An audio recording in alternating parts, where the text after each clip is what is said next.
Thank you lord. పరిశుద్ధుడైనటువంటి తండ్రి, మహోన్నతమైనటువంటి మా దేవ, నీకు స్తోత్ర. నీ యొక్క ఆశ్చర్యమైన ప్రేమను బట్టి, అత్యద్భుతమైనటువంటి కృపను బట్టి, మా అందరి పట్ల నీకున్న ప్రత్యేకమైనటువంటి వాత్సల్యతకై నీకు స్తోత్రాలు ప్రభా. ప్రత్యేకించి ప్రభా, మరి నువ్వు మానవుణ్ణి, సమాజాన్ని అత్యద్భుతంగా సృష్టించావు. నువ్వు సృష్టించినటువంటి జాతి పతనమైపోయిన ప్రభా. పతనమైపోయినటువంటి జాతిని విమోచించడా మానవ జాతిని విమోచించడానికి మీరు విమోచన కార్యం చేశారు. క్రీస్తు ద్వారా మమ్మల్ని మళ్ళా రిస్టోర్ చేస్తూ ప్రభా, నీ నిత్యత్వం వైపు, పరలోక వైపు మమ్మల్ని నడిపిస్తున్నటువంటి క్రమంలో మరి కరెక్షన్ అటువంటి దిద్దుబాటు అనే అంశాన్ని మేము ఇంకా ఈరోజు పూర్తిగా నేర్చుకోవడానికి కృప చూపించమని అందరి కూడా అందరి మనసులలో, అందరి హృదయాలలో చెప్పబడుతున్నటువంటి వాక్యాన్ని ప్రభా మీరు స్థిరపరచమని, తద్వారా అందరి హృదయాల్లో ప్రభా గొప్ప మార్పుకి ప్రభా ప్రేరేపణ పొంది అందరూ ఒకరొకరు ప్రోత్సహించుకొని నీ పరిశుద్ధాత్మ దేవుని కార్యానికి ప్రభా లోబడినట్లుగా సహాయం దయచేయమని యేసు దివ్యనామములో వేడుకొంచున్నా పరలోకపు తండ్రి, ఆమేన్. సో కరెక్షన్ గురించి మనం నేర్చుకుంటున్నాం కదా. దిద్దుబాటు, కరెక్షన్ అంటే దిద్దుబాటు, సరి చేయబడటం, వంకరగా ఉన్నదాన్ని చక్కగా చేయటం. సో మానవుని జీవితం అంతా కూడా చాలా భయంకరమైనటువంటి స్థితిలో వంకర టింకరగా ఇష్టానుసారంగా జీవిస్తున్నటువంటి జీవితాలు వాస్తవం చెప్పాలంటే. అలాంటి ఒక భయంకరమైనటువంటి సరిగా లేనటువంటి జీవితాన్ని దేవుడు పరిశుద్ధాత్మ ద్వారా, లేఖనాల ద్వారా మన జీవితాన్ని సరిచేయాలనేటువంటి ఉద్దేశం కలిగి ఉన్నాడని మనం చూస్తా ఉన్నాం. సో పరిశుద్ధ గ్రంథంలో వాడబడే దిద్దుబాటుకు లేదా కరెక్షన్కి వాడబడినటువంటి ప్రత్యేక పదాలను మనం గత వారం చూసాం కదా. ఏమేమి చూసాం? దిద్దుబాటు, గద్దింపు, ఎలా గద్దింపు మనము చేసుకోవచ్చు అనే విషయాన్ని చూసాం. అలాగే మందలింపు, సున్నితంగా ఒక తప్పు చేస్తున్నటువంటి వ్యక్తిని ఏ రకంగా మనం మందలించవచ్చు. లేదా నాలుగోది శిక్ష లేదా దండన. అవసరం ఉన్న పరిస్థితులను బట్టి దండన కూడా అవసరం అవుతుంది. పాపం చేసిన వాళ్ళని అవసరమైతే సంఘం నుండి దూరం పెట్టాల్సినటువంటి పరిస్థితులు కూడా మనకు ఉంటాయి. ఉపదేశం, బోధ ద్వారా మనం కరెక్షన్ తీసుకోవచ్చు. బోధ ద్వారా సరిచేయబడని చూసాం. శిక్షణ, ట్రైనింగ్ ఇన్ రైచియస్నెస్ అని చూసాం. ఒక వ్యక్తిని క్రీస్తు యొక్క నీతిలో ఎలా ఎదిగింప చేయాలనేది కూడా ఒక కరెక్షన్ లోనే మనం భాగంగా చూసాం. ఆ తర్వాత హెచ్చరిక, తప్పు దిశలో వెళ్లకుండా ముందస్తుగానే ఒక వ్యక్తిని ఎలా హెచ్చరించవచ్చు అనేది చూసాం. సలహా, మార్గనిర్దేశం చేయడం, సరిదిద్దేందుకు ఇచ్చే జ్ఞానపూర్వకమైనటువంటి మార్గనిర్దేశం, ఒక వ్యక్తిని జ్ఞానంలోకి ఎలా నడిపించగలుగుతాం. తర్వాత నియంత్రించడం, లేఖనాల కంట్రోల్కి, పరిశుద్ధాత్మ యొక్క కంట్రోల్లోకి వాక్యం ద్వారా మనము ఎలా తీసుకురాగలుగుతాం. సో బోధ, విద్య మంచి మార్గంలో పెట్టడం, దైవికమైనటువంటి వేదాంతపరమైనటువంటి దైవికమైనటువంటి జ్ఞానాన్ని ప్రజలకు అందించడం ద్వారా మనము ప్రజల్ని ఎలా చేయొచ్చు, కరెక్షన్ చేయొచ్చు అని చూసాం. చివరిగా తీర్పు. సో తీర్పు ద్వారా మనము ఎలా ఫైనల్ గా దేవుడికి మనం మారకపోతే ఫైనల్ దేవుడికి తీర్పుకు అవకాశం ఇచ్చిన వాళ్ళం అవుతాం కదా. తీర్పు అనగానే మన నరకాన్ని తీసుకెళ్ళడు కానీ సో మన క్రియలకి ప్రతిదానికి ఒక ప్రతిఫలము ఖచ్చితంగా ఉంటుంది అనే విషయాన్ని మనము గ్రహించాలా. ఓకే. సో సమ్మరి మనం ఏమి చూసినాం? దిద్దుబాటు, గద్దింపు, మందలింపు, శిక్ష, దండన, ఉపదేశం, శిక్ష వేరు, శిక్షణ వేరు. ఓకే.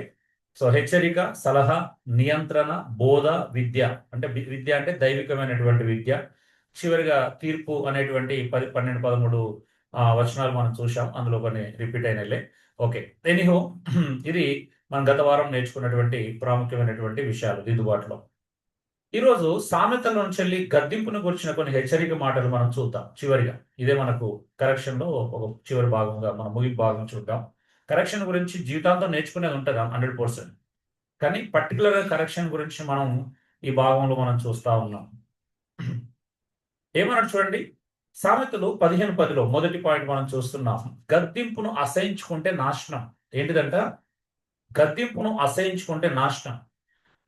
దిద్దుబాటును అసహించుకున్న వాడు మరణించు. కరెక్షన్ తిరస్కరించే జీవితం నాశనానికి దారి తీస్తుంది. చదువుతారా తెలుగులో? మీరు మీ బైబిల్లో కూడా అండర్లైన్ చేసుకోవచ్చు. సామెతలు 15:10.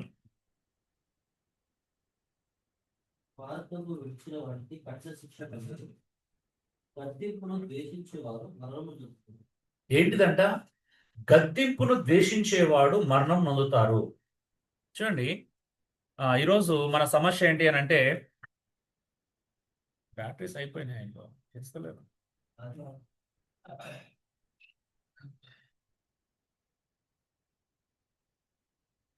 సో దిద్దుబాటును అసహించుకోవడం లేదా గద్దింపును అసహించుకోవడం అనేది ఏంటి అని అంటే అది మరణానికి దారి తీస్తుంది అని అంటారు.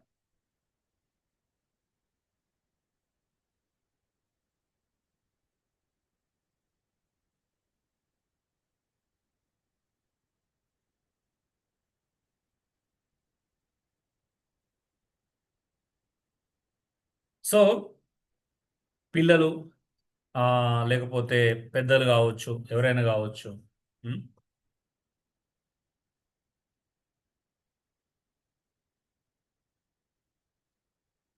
తల్లిదండ్రులు పిల్లల్ని గద్దించారనుకోండి, ఆ గద్దించిన వాళ్ళు ద్వేషించిన అసహించుకున్న ఊరికే మా మమ్మీ నన్ను విసిగిస్తుంది, మా డాడీ నాకు ఏదో ఒకటి చెప్పి విసిగిస్తుంది అని ఒకవేళ ఆ గద్దింపు మాటలను అసహించుకోవడం ప్రారంభించారనుకో, ఏమవుతుంది?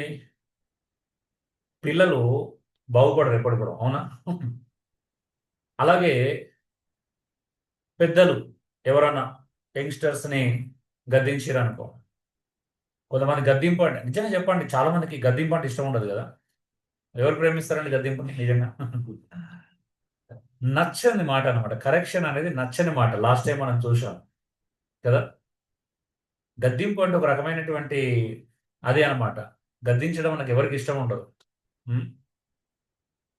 ఎందుకంటే అది గుండెలో హృదయంలో ఎక్కడో నొప్పి కలిగిస్తూ ఉంటుంది కాబట్టి ఇష్టం ఉంటుంది. మనకు అన్నీ ఏం కావాలా? మనం ఒక జీవితానికి అలవాటు పడ్డాం, కంఫర్ట్గా ఉండాలన్నమాట. అంటే ఇప్పుడు కాలం మారుతున్న కొద్ది కంఫర్ట్ పెరుగుతుందా తగ్గుతుందా? మీరే చెప్పండి.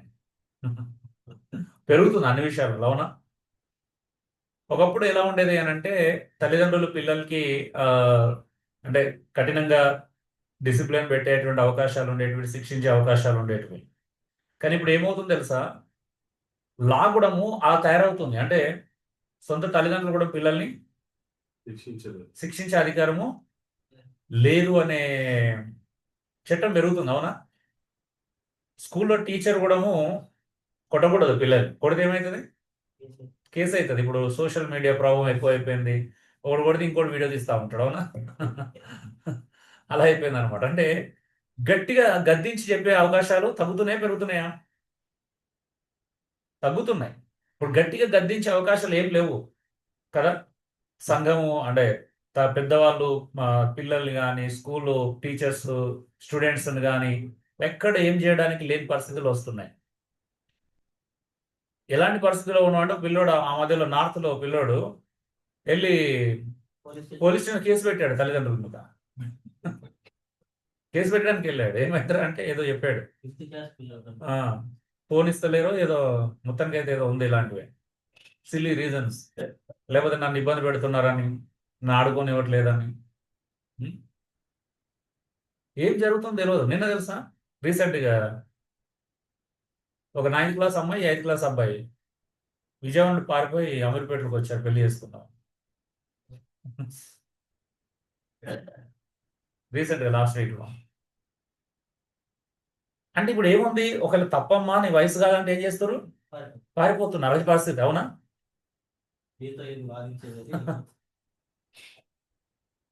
అంటే ప్రత్యామ్నాయాలు వెతుకుంటున్నారు, అవునా? దీనికి ఏంటి, ఇప్పుడు నన్ను గద్దించారు, దీన్ని ఎలా ప్రత్యామ్నాయం వెతుకోవాలా, లేకపోతే యాక్ట్ చేయాలా మనం చదువుకున్నట్టు లేకపోతే మంచిగా ఉన్నట్టు. ఉం? అవునా? ఇలా అయిపోయింది. అందుకే గద్దింపులు తెలియకుండా ఏం చేస్తారు అంటే డైరెక్ట్గా అసహించుకోకపోయినా ఇండైరెక్ట్గా అసహించుకుంటున్నారు, అవునా? సో ఇది నిజంగా చాలా బాధ కలిగించే విషయం. ఎందుకంటే గద్దింపు లేకపోతే మనిషి మారలేడండి. మనిషి మారాలి అంటే గద్దింపు అవసరం. ఉం? ఇంకా చూద్దామా? సామెతలు అదే 15 15 వచనం. అపహాసకుడు గద్దింపును సహించడంట.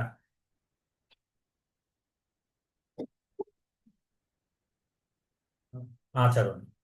అపహాసకుడు తను గద్దించు వారిని ప్రేమించడు, ఉం. వాడు జ్ఞానం ఎదుకు వెళ్ళడు. ఏంటిదంట, అపహాసకుడు అంట తను గద్దించు అని ప్రేమించడు, జ్ఞానుల యొద్దకు వెళ్ళడంట. ఎందుకంటే జ్ఞాని ఎప్పుడు ఏదో ఒకటి చెప్తూనే ఉంటాడు, అవునా? జ్ఞాని ఏం చేస్తాడు? కరెక్షన్ బాగా చేస్తాడు, అవునా? ఏం తెలియని వాళ్ళని కరెక్షన్ చేస్తాడా? ఎవరు కరెక్షన్ చేయరు. కరెక్షన్ ఎవరు ఎక్కువ చేస్తారు? తెలిసినోడే చేస్తాడు, అవునా? అంటే క్రైస్తవులు అందరూ అంటే తెలిసినోడు ఉంటాడు. ఇప్పుడు నేను నాకు కొంచెం తెలుసు, నాకంటే ఎక్కువ తెలిసిన వాళ్ళు 100 మంది ఉంటారు, 1000 మంది ఉంటారు. నాకంటే కొంచెం తక్కువ తెలిసిన వాళ్ళు ఉండొచ్చు. కానీ అంతకంటే తక్కువ తెలిసినోడు ఎక్కువ తెలిసిన దగ్గర రాడు, అవునా? ఎందుకు? వస్తే ఏదో ఒకటి చెప్తాడు. కరెక్షన్ చేస్తాం, కొంతమంది కరెక్షన్ తీసుకుంటారు. ఉమ్. అందుకే ఈవెన్ ఏదైనా చేస్తున్నప్పుడు కింది వాళ్ళు ఏం చేస్తారంటే ఎప్పుడు కూడా వాళ్ళకంటే పైకి జ్ఞానం కలిగిన వాళ్ళని సంప్రదించారు. సంప్రదిస్తారా అండి? అస్సలు సంప్రదించారు. ఎందుకంటే సంప్రదిస్తే ఏం చేస్తారు వాళ్ళు? అనుభవంతో చెప్తారు, అరే వద్దురా భయ్, ఎందుకు ఉంటావు, టైం డబ్బులు వేస్ట్, లేకపోతే దాంట్లో నష్టపోతావు, ఇలా అని చెప్తారు, సలహాలు ఇస్తారు, అవునా? అవి మనకు నచ్చవు. మనం పెట్టాలి, నష్టపోవాలి అంతే. అది ఎకనామికల్ కావచ్చు, ఇంకో రకం కావచ్చు, ఇంకో తప్పు చేయొచ్చు. అంటే ఎందుకు మనం ఇతరులను అడగమనంటే మనకి ఇష్టం లేదు, వాళ్ళు ఎక్కడ గద్దిస్తారని భయం, అవునా? ఎక్కడ వద్దని చెప్తారేమో అని భయం, అవునా? ఎక్కడ కాదంటారేమో అని భయం. ఇప్పుడు ఒక ఎగ్జాంపుల్, ఒక వ్యక్తి వచ్చిండు, అన్న నేను ఒక 30,000 పెట్టి మొబైల్ కొనాలనుకుంటున్నా అన్నాడు అనుకో. నాలంటోడు ఏం చేస్తాడంటే 4 ప్రశ్నలు అడుగుతాడు. ఏమడుగుతాడు? ఫస్ట్ నీ దగ్గర మొబైల్ కొనడానికి 30,000 ఉన్నాయని అడుగుతాడు, మొదటిది. అవునా? రెండోది, ఇప్పుడు నీకేం అప్పులు లేవా అని అడుగుతాడు. ఇక్కడ కట్టేటి ఏం లేవా అని అడుగుతాడు, అవునా? మూడవది, కుటుంబంలో అన్ని అన్ని అనుకూలంగా ఉన్నాయా, అన్ని సమకూర్చబడ్డాయా అని అడుగుతాడు. నాలుగోది, అసలు ఈ 30,000 వట్టిగానే ఐడియల్ గా ఉన్నాయి, దేనికి లేవు. ఉమ్, లేదా నిజంగా నీ మొబైల్ అవసరమా, మొత్తం పాడైపోయింది, ఇట్లా నాలుగైదు ప్రశ్నలు అడుగుతాడు. ఎలా ఉంటుంది వాళ్ళకి? ఏమడగాలంటే మరి ఏ మొబైల్ తీసుకుంటారో అడగాలి. సో అందుకు ఏం చేస్తారంటే అడగరు, కొని సర్ప్రైజ్ చూపిస్తారు అనమాట. ఏమైతే అప్పటికి జరగాల్సిన కొంత ఏదో రకంగా నష్టమో ఇబ్బందో, ఫ్యామిలీలో నష్టం జరగని ఏదో ఇబ్బంది అయితే ఉంటది కదా. ఆ? అలా అనమాట. అంటే మనం ఎందుకు అనంటే జ్ఞాని దగ్గరికి ఎందుకు రాడు అనంటే ఏదైనా చేయడానికి ముందు జ్ఞాని దగ్గర రావాలి వాస్తవానికి, అవునా? నేను ఒక సహోదరుడు ఫోన్ చేసి అడిగాను నిజంగానే, అన్న నేను ఒక బైక్ కొనాలనుకుంటున్నాను అన్నాడు. ఎంత అన్న? 1,80,000 అన్నాడు. నీకు డబ్బులు ఉన్నాయి అన్న. లేవన్నా. మరి ఎట్లా తీసుకున్నా అన్నాడు. అన్న కొంత బంగారం ఉంది, అది పెడితే ఒక ₹1,00,000 వస్తాయి. 80,000కి లోన్ తీసుకుంటే 40,000 5 సంవత్సరాలకు ఇంట్రెస్ట్ అవుతుంది, అదొక 1,20,000. సో నెలకు 5,000 6,000 ఈఎంఐ అన్నాడు. మరి నీ జీతానికి నెలకు 5-6 వేలు కట్ అవుతుంది, ఇంకేమైనా ఉన్నాయి అలాంటి ప్రాబ్లమ్స్ అంటే 2-3 ప్రాబ్లమ్స్. సో అప్పుడు ఆ, నీకేం లాభం అవుతుంది, ఏ రకమైన లాభం చేకూర్చబడుతుంది, ఏం చేస్తావు, దీన్ని ఎలా ఫుల్ఫిల్ చేసుకుంటావు, 1,80,000 నీకు సంపాదించడానికి ఎంతకాలం పడుతుంది సహజంగా? ఇదే కోణంలో ఆలోచన చేస్తే ఎంత టైం పడుతుంది? ఉం? నెలకు 5,000 మన జీతంలో పక్కన పెడితే 3 సంవత్సరాలు పడుతుంది, అవునా? 1,80,000 మన దగ్గర రావాలంటే.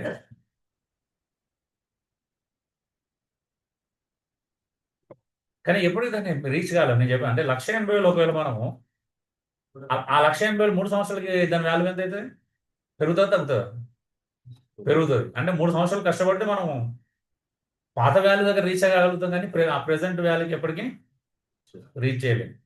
సరే, అంటే వస్తువులు కొనుక్కోవడం తప్పు కాదు, దాని అవసరం ఎంత ఉంది, మనకు ఎంత ఉంది, మరి పిల్లల ఫీజులు ఎట్లా, ఇవన్నీ నెక్స్ట్ ఇవన్నీ అడ్జస్ట్ అవుతాయి అంటే ఇవన్నీ ప్రాక్టికల్గా దాదాపు 3 గంటలు మాట్లాడు. అంటే తను రిసీవ్ చేసుకున్నాడు కాబట్టి ప్రాబ్లం లేదు, రిసీవ్ చేసుకోకపోతే లేకపోతే అడగకపోతే బండి క్యాన్సిల్ చేయించిన బండి క్యాన్సల్ చెప్పేలా వేరే చెప్తాను. ప్రత్యామ్నాయాలు చెప్పాం. అమ్మో ఇదంతా ఉన్నది యుద్ధాన్ని ఆయనే అని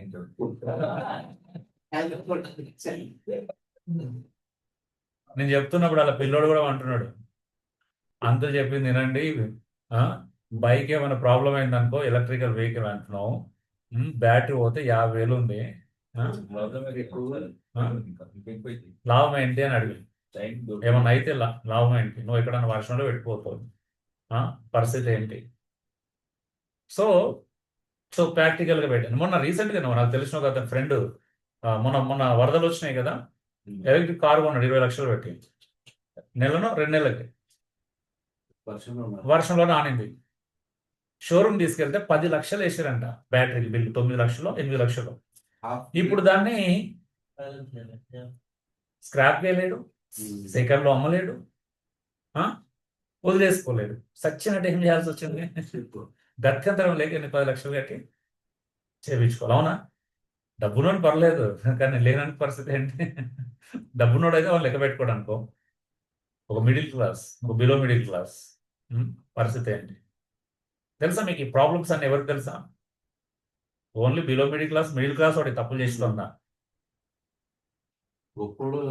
అని వాడు తప్పు చేసినా సర్ది కొనుక్కునే అవకాశాలు ఉంటాయి, మనకు ఉండవు. అవునా? నిజమే కదండి? మిడిల్ క్లాస్ వాడు, బిలో మిడిల్ క్లాస్ వాడు ఎకనామిక్లో తప్పు చేస్తే సర్దిద్దుకోవడం చాలా కష్టం.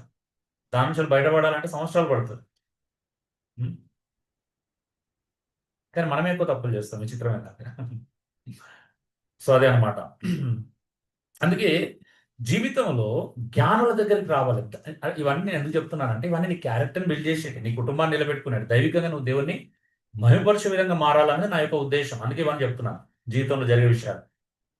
ఎందుకంటే జీవితం మనది కాదు, అవునా? క్రీస్తుది. దేవుని కోసం బ్రతకాలి. దేవుని కోసం బ్రతకటోడు ఏం చేయాలా? చాలా కేర్ఫుల్గా ఉంటాడు.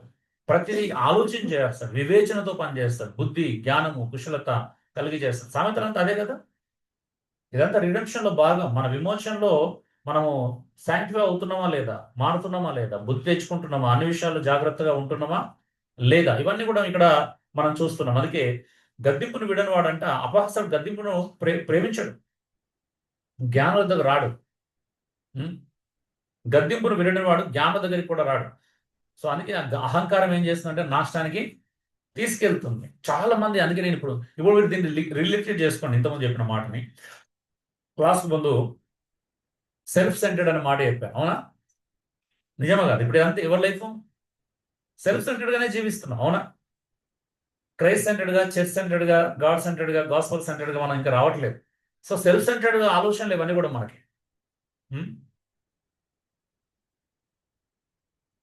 సో ఏమైపోతుంది అని అంటే, దీనివల్ల పెద్ద పెద్ద నష్టాలు చూడకపోవచ్చు, జీవితం గందరగోళం అయిపోయి రోడ్డు మీదకి వచ్చే పరిస్థితులు రాకపోవచ్చు, కానీ డిస్టర్బెన్స్ అవుతున్నాయా లేదా?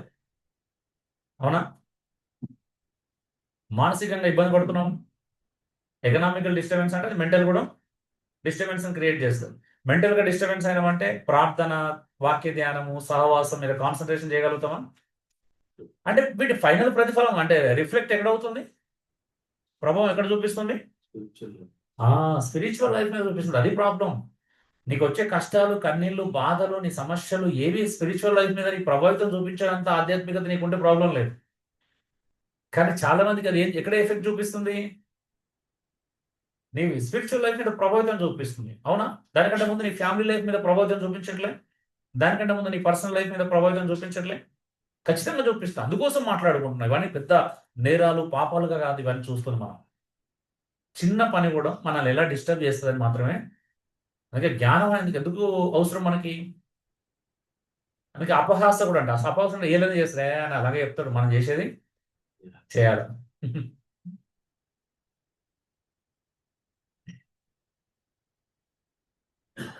మూడో పాయింట్, సామెతలు 13 ఒకటి చదవండి. అన్ని సామెతల నుంచి త్వరగా చదువుకుందాం.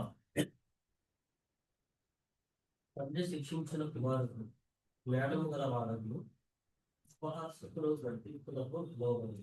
ఏంటిదంట? తండ్రి శిక్షించిన కుమారుడు జ్ఞానం గలవాడు అవుతాడంట. చూడండి, తండ్రి శిక్షించిన కుమారుడు జ్ఞానం గలవాడు అవుతాడు.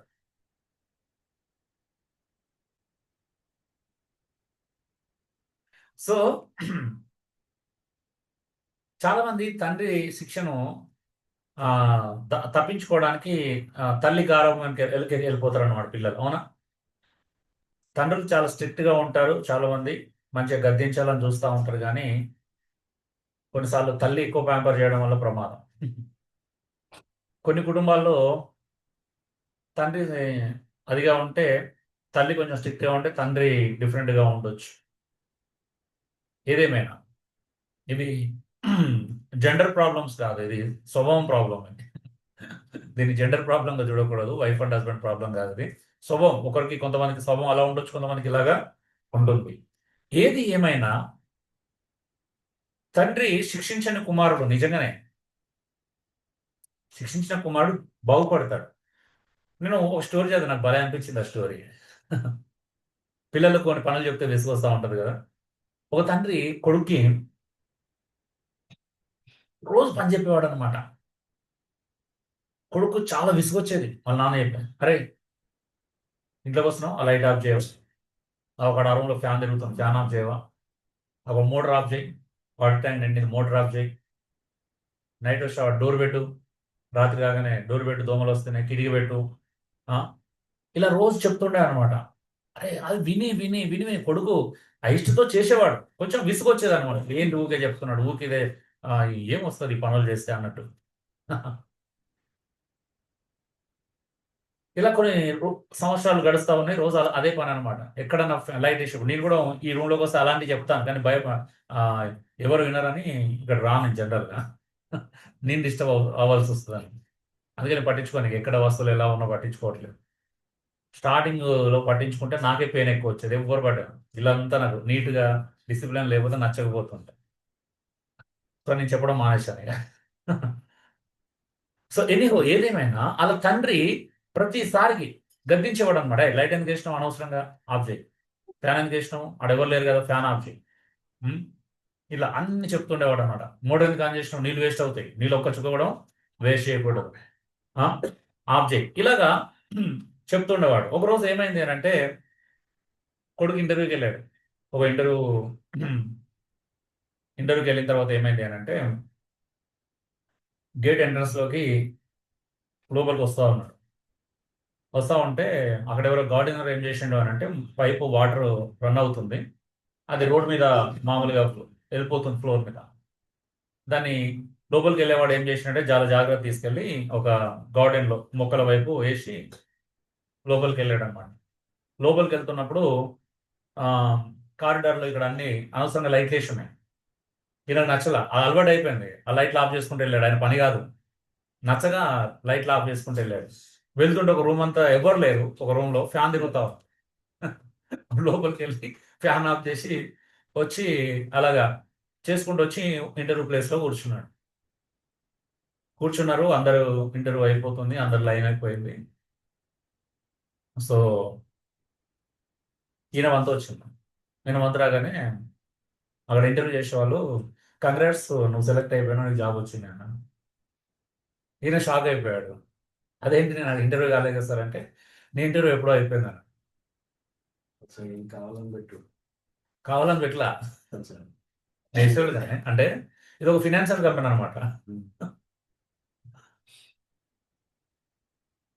సో వీడియోలు అన్నీ వీళ్ళు సీసీటీవీలో అన్ని చూశారనమాట. చూపించి సో కంపెనీకి ₹1 కూడా నష్టం కలగకూడదు అని ఆలోచించే నీలాంటి వాడే మాకు కావాలి. ఆమె సమ్ టైమ్స్ మనం నేర్చుకున్న డిసిప్లిన్ ఎప్పుడు ఎక్కడ ఎలా పనిచేస్తుందో నీకు తెలియదు. అంటే ఎందుకు మాట్లాడుతున్నా అంటే, మన డిసిప్లిన్ ఎప్పుడు ఎక్కడ ఎలా నీ జీవితం మీద ప్రభావితం చూపిస్తుందో నీకే తెలియదు. దేవుడు ఎక్కడ దాన్ని ఎలా యూటిలైజ్ చేసుకుంటాడో నీకు తెలియదు. డిసిప్లిన్ మంచిదా చెడ్డదా అండి? చెడ్డదైతే కాదు కదా, నష్టమైతే కలిగించదు కదా, అవునా? అది ఏదో ఒక రోజు నీకు అది ఉపయోగపడుతుంది. ఇప్పుడు నేను పాటించే డిసిప్లిన్ వల్ల నిజంగా నా చుట్టూ వాళ్ళకి ఎవరికి ఏ రకమైన ఇబ్బంది కలగదు, అవునా? డిసిప్లిన్ లేకపోతే ఇబ్బంది కలుగుతుంది ఎవరికైనా, అవునా? నేను ఒక కుర్చీ చేసుకునే విధానం వచ్చి, బైక్ పార్క్ చేసే విధానం, లేకపోతే కార్, దానివల్ల ఎవరికి ఇబ్బంది ఉండదు, అవునా? అదే నేను వెళ్ళి చూడడానికి వెళ్ళినప్పుడు నాకు చాలా ఇబ్బంది పడతాను. ఎందుకనంటే తెలుసా, ఇష్టం వచ్చినట్టు పెడతారు. ఇప్పుడు కారు ఉంటుంది, దాని కొంచెం గ్యాప్లో పెట్టరు. ఏం చేస్తారో తెలుసా, ఇంత ప్లేస్ ఉంటుంది, ఇక్కడ పెడతారు. అంటే ఇక్కడ ప్రాబ్లం ఏంటంటే, ఈ గ్యాప్లో వెహికల్ పట్టదు, ఆ గ్యాప్లో వెహికల్ పట్టదు, అది అన్నమాట. అంటే డిసిప్లిన్ అలవాటు అవుతే మనకు తెలియకుండానే ఇతరులు మేలు చేస్తాం. డిసిప్లిన్ లేనివాడు ఏం చేస్తాడంటే, ఎక్కడ పడితే అక్కడ పెట్టేస్తే ఖచ్చితంగా ఎన్కోడ్ వచ్చినాడు, నేను ఏమనకపోవచ్చు, డైరెక్ట్ వచ్చి ఎవరు రైతు పెట్టింది పిలిపించు అని గొడవ పెట్టకపోవచ్చు, నేను గట్టించకపోవచ్చు, కానీ లోపల ఇబ్బంది పడుతుంది, వాస్తవమే కదా. అవునా కదా? నేను ఎన్నోసార్లు కారు పాడినా, మొన్న మొన్న రీసెంట్ కూడా ఆ ముందు ఒక కారు ఉందన్న, ఈ గ్యాప్ ఇక్కడ ఉంది, ఈ గ్యాప్ లో కారు పట్టట్లేదు, ఇక్కడ కారు ఉంది, ఆ గ్యాప్ లో పట్ట, ఇదే కొంచెం ముందుకు పెడితే ఇంకో కారు పడుతుండే కదా, లేకపోతే వెనక్కి పెట్టినా పడుతుంది గ్యాప్ లో. చాలా ఘోరంగా ఈ మధ్య ఒక మూవీ వచ్చిందన్న మర్డర్ కొట్టు చచ్చిపోయింది. తెలుసా మీకు ఇవి? ఇవి మీకు అర్థం కావు, అందుకే నేను అంట, ఎంత డీప్ ఆలోచిస్తే అర్థమవుతుంది తెలుసా ఇవి. పిల్లలు చెప్తాం ఇలా ఉండాలిరా, అలా ఉండాలి, ఇది ఇక్కడ పెట్టి వస్తు ఇక్కడ పెట్టి అంటే వినరు. ఉం? వినకపోతే అంటే ఆ డిసిప్లిన్ నేర్చుకోవడం వల్ల మనం ఎవరికి ఇబ్బంది లేకుండా బ్రతకగలుగుతాం తెలుసా. మన వాళ్ళు ఎవరు ఇబ్బంది పడరు. ఉం? కొన్నిసార్లు ఇప్పుడు మా చీర అక్కడ ఉందనుకో, నేను వచ్చినప్పుడు కూడా మాది అక్కడే ఉంటుంది, అది తీయకపోతే ఏమవుతుంది, ఒకసారి నాకే కాదు కదా, మనకే కాదు ఇబ్బంది, ఎవరు తగులుతుంది అంటే అది, నిజం చెప్పండి. అంటే వస్తువు ఏది ఎక్కడ ఉంటే అక్కడే ఉంటేనే బాగుంటది, దాన్ని మిస్ప్లేస్ చేసినాం అనుకో బాగుంటది. పిల్లలకి నేర్పించాల, తినే సమయం ఏంటి, పడుకునే సమయం ఏంటి, ఆడుకునే సమయం ఏంటి, మనం రివర్స్ అన్నమాట, ఎప్పుడైనా ఆడుకోవచ్చు, ఎప్పుడైనా పడుకోవచ్చు, నిద్ర వచ్చినప్పుడు పడుకోవాలి అంతే. పెద్ద ట్రెండ్ అయిపోయింది, అందరూ మేల్కోవడం ఫ్యాషన్. వై ఎందుకు నేర్పించాం మనం డిసిప్లిన్? అదే మన పక్కలు అంటే కోపమే కదా, ఇప్పుడు నా పిల్లలకి నేనంటే ఏమన్నది, కానీ వేరేటోళ్ళు అంటే బాధ అవుతుంది కదా. వేరేటోళ్ళతో అనిపించుకునే పరిస్థితి మనం ఎప్పుడు కూడా రాకూడదు, తెచ్చుకోకూడదు. ఉం? అంతే కదా. నాకు అప్పుడప్పుడు అనిపిస్తుంది, కొన్ని ఏరియాలో రగే పర్ఫెక్ట్ నాకు, ఎప్పుడు నా పక్కన ఉండాలనిపిస్తుంది రవి, ఎందుకంటే నేను చేయని పనులు ఏ చేస్తాను, నేను లోపల అనుకుంటాను, నేను బయట చేయలేను. నా ఫీలింగ్ ఉంటుంది, ఎవరన్నా ఏమైనా అనుకుంటారేమో, బాధపడతారు, ఆయన అస్సలు ఆ ఫీలింగ్ ఉండదు కాబట్టి కొట్టినా కొడతాడు ఆయన, కొడతాడు తిడతాడు, మంచిగా చేస్తాడు, బాగా అనిపిస్తుంది నాకు రఘుని చూసినప్పుడు.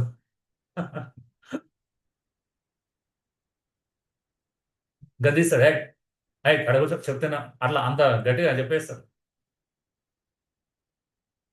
నిజమే, అది అవసరం కొన్నిసార్లు, అవునా? అదే అదే తల్లిదండ్రులు చేస్తే ఇంకా అందంగా ఉంటుంది, అవునా? బయట వాళ్ళు చేయడం కంటే తల్లిదండ్రులు, సొంత తల్లిదండ్రులు చేస్తే అది ఎక్కువ అందంగా ఉంటుంది, వాసన చెప్పాలి. సో అందుకే తండ్రి శిక్షించిన కుమారుడు అంట మంచి అదవుతాడు, జ్ఞానవంతుడు అవుతాడు, బుద్ధిమంతుడు అవుతాడు. ఫస్ట్ తల్లిదండ్రులనే కూర్చుని పెట్టుకోవాలి, అందుకే రేపు ఫ్యామిలీ కౌన్సిలింగ్ అందరినీ కూర్చుని పెడతాను కదా ఖచ్చితంగా. ఇక్కడ ప్రాబ్లం ఏంటంటే పిల్లలు కాదు, తల్లిదండ్రులే ప్రాబ్లం, మేజర్ ప్రాబ్లం తల్లిదండ్రులే, వీళ్ళని రోట్లేసి దంచినట్టు దంచాల. ఎంత ఎంత దంచినా, ఒక సామెత ఉంది సామెతలు కదా, మూర్ఖుని గట మూడత పోదంట, ఎంత రోట్లేసి దంచినా పోదు, మరి అంత ఉంటే కష్టమే. ఏదో పై పైన ఉంటే మేము చేయగలుగుతాం, కానీ అంత మూడత ఉంటే మాత్రం కష్టమే. అవునా?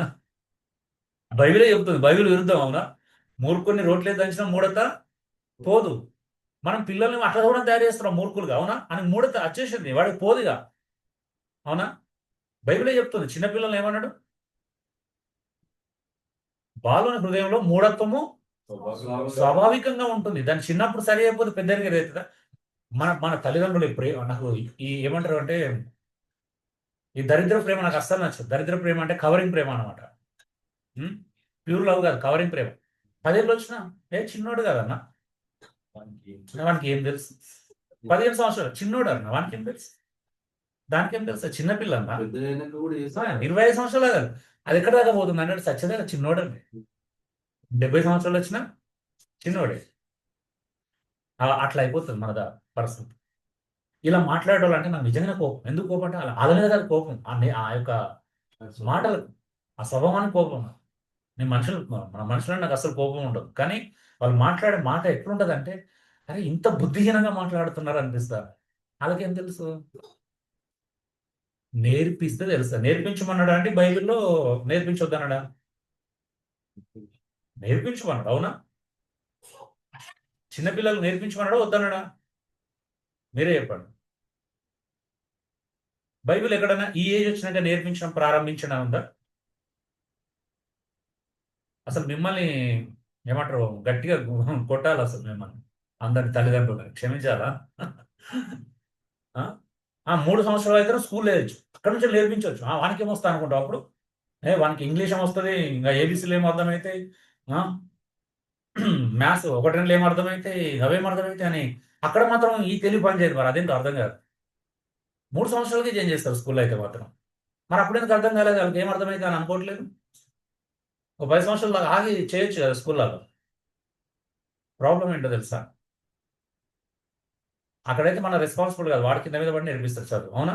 డబ్బులు కడితే అయిపోతుంది. ఇక్కడ మనం రెస్పాన్సిబిలిటీ తీసుకోవాలి, మనం నేర్పించాలి. అది ప్రాబ్లం ఇక్కడ. మనం బుద్ధి చెప్పాలి. అవునా?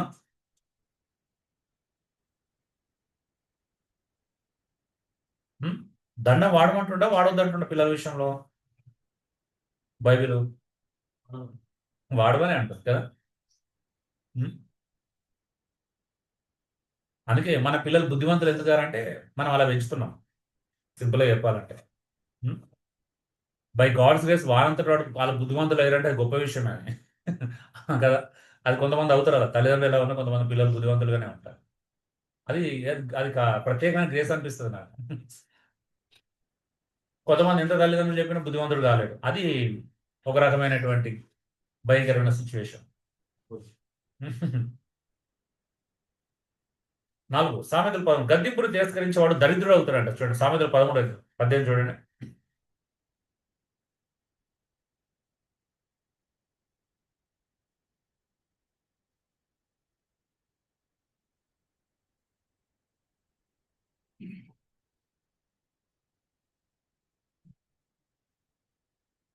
చదవండి దయచేసి త్వరగా. 18. సామెతలు సామెతలు 13:18 స్త్రీలో కూడా కనిపిస్తుంది. శిక్షను ఉపేక్షించి శిక్షను అపేక్షించువానికి ప్రార్థించను. ఉమ్. గద్దింపును లక్ష్య పెట్టువాడు ఘనత నొందును. ఏంటిదంటే గద్దింపును లక్ష్య పెట్టువాడు ఘనత నొందునంట కదా. శిక్షను ఉపేక్షించేవాడు అవమానం పొందుడంట. చూడండి దీని తెలుగులో, ఉపదేశాన్ని తిరస్కరించడానికి పేదరికం అవమానం కలుగుతుంది. కరెక్షన్ వినడానికి అవమానం తప్పదు. ఇవి మీకు అర్థం కావాలంటే ఏం చేయండి తెలుసా? ఇవి మీకు అర్థం కాని వాళ్ళు ఏం చేయండి అంటే, చిన్నప్పుడు తల్లిదండ్రులు చదువుకో చదువుకో అని చెప్పినా వినకుండా చదువు మానేస్తారు చూసిన వాళ్ళ దగ్గరికి వెళ్ళి ఇంటర్వ్యూ చేయండి. ఒకటి, కష్టపడరా పని చేసుకో అని చెప్పకుండా కష్టపడకుండా సమయం వృధా చేసి గాలి తిరుగులు తిరుగుతాడు చూసినావా, ఒక 25-30 సంవత్సరాలు వచ్చినాక వాళ్ళ దగ్గరికి వెళ్ళి అడగండి. మంచిగా ఉండు, ఎవరి జోలికి వెళ్ళొద్దు అని తల్లిదండ్రులు చెప్పిన మాట వినకుండా గొడవల కొట్టాడకి వెళ్ళి జీవితాన్ని పాడు చేసుకుంటాడు వచ్చిన వాళ్ళ దగ్గరికి వెళ్ళి అడగండి. తిరుగుబోతనం అలవాటు అయిపోయి రకరకాల త్రాగుడుకు వ్యసన పరుల దగ్గరికి వెళ్ళి అడగండి. జీతం విలువ తెలుస్తుంది, వాళ్ళు ఏం కోల్పోయారు. జైలుకి వెళ్ళి జైల్లో హత్యలు మానభంగాలు చేసిన వాళ్ళ దగ్గరికి, అంటే వాళ్ళ దగ్గరికి వెళ్ళి అడగండి. అప్పుడు తెలుస్తుంది. వాళ్ళు ఇదే చెప్తారు. అయితే ఏమని చెప్తారు? మేము చెప్పిన మాట వినలే, మా అమ్మ నాన్న బాగా చెప్పారు, బుద్ధి ఎంత చెప్పినా మేము వినలేదు అంటాడు.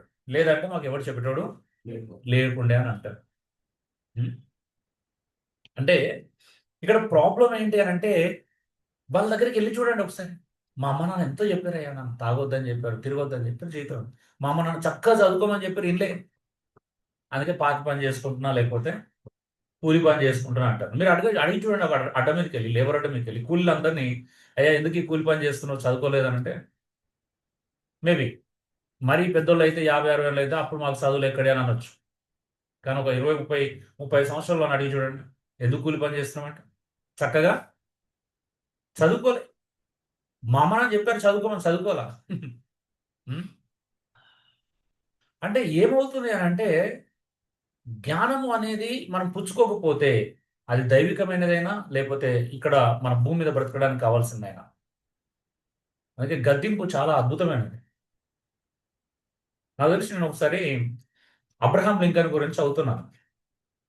అబ్రహాం లింకన్ తన స్నేహితులతో ఒక ఫ్రెండ్తో మాట్లాడుతున్నప్పుడు సిగరెట్ ఆఫర్ చేస్తారు అనమాట. అబ్రహాం లింకన్ సిగరెట్ ఆఫర్ చేస్తారు తాగుతుంది. అబ్రహాం లింకన్ డినై చేస్తాడు. ఎందుకు డినై చేస్తావు అంటే, మా అమ్మ చిన్నప్పుడు చెప్పింది సిగరెట్ మంది అసలు ముట్టుకోవద్దని, సీరియస్గా చెప్పింది. అలాగే ఆయన ఏమంటారు తెలుసా, అబ్రహాం నీ తల్లి లాంటి తల్లి నాకు ఉంటే ఎంత బాగుంటుంది. సో పేరెంటింగ్ అనేది ఒక అద్భుతమైనటువంటి రెస్పాన్సిబిలిటీ. నువ్వు ఈ భూమిని విడిచి వెళ్ళిపోయిన తర్వాత కూడా, నువ్వు చనిపోయిన తర్వాత కూడా గుర్తు రావాలని వాళ్ళ హృదయంలో ఉండాలి. బ్రతికున్నప్పుడు ఉండాల్సిన అవసరం లేదు, నిజంగా చెప్తున్నాను. ఇలాంటి కొన్ని సందర్భాలు ఉంటాయి, అవునా? పర్టికులర్ సందర్భాలు. అరే మా అమ్మ రోజు నాకు అలా చెప్పడం వల్ల నా లైఫ్ ఈరోజు ఇంత బ్రైట్గా ఉంది, నేను ఈరోజు 100 మందికి ఉపయోగకరమైన వ్యక్తిగా మారాను. అవునా? అబ్రహాం లింకన్ ఒక సాధారణ వ్యక్తి కాదు. ఒక ఊరికే అవుతారా అండి ఒక అమెరికా ప్రెసిడెంట్? అవునా? ఊరికే కారు.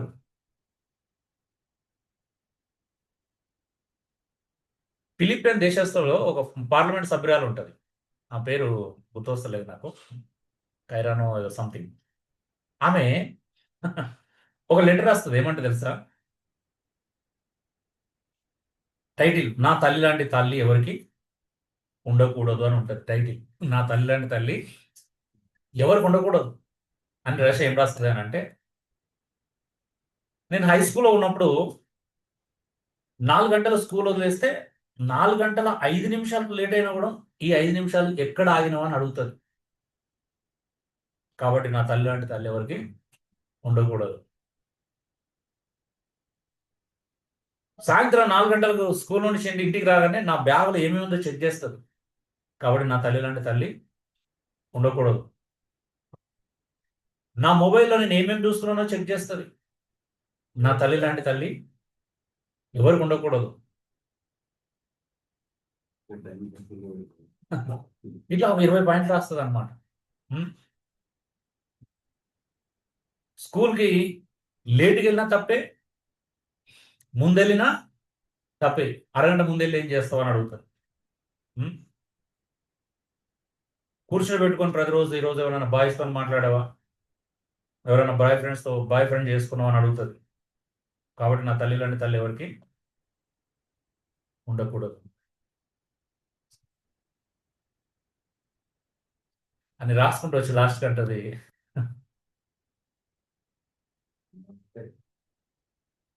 నా తల్లిలాగా నేను నా పిల్లలు పెంచలేకపోతున్నాను. నా తల్లి నన్ను అలా పెంచింది కాబట్టి నేను రోజు పార్లమెంట్ ఒక సభ్యురాలు కూర్చున్నాను. నేను ఒక మెంబర్ ఆఫ్ పార్లమెంట్.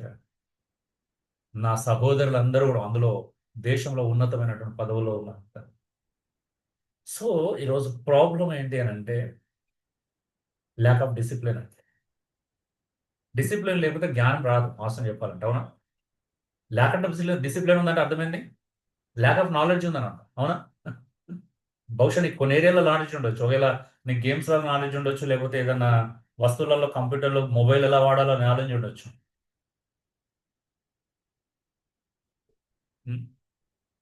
కానీ డిసిప్లిన్ లేకపోతే ఏమవుతుంది అనేది మనం ఖచ్చితంగా ఆలోచించాలి. ఓకే, నెక్స్ట్ గద్దింపును ద్వేషించేవాడు అజ్ఞాని. సామెతలు 12 ఒకటి చదువుతారు, త్వరగా ముగించుకుందాం.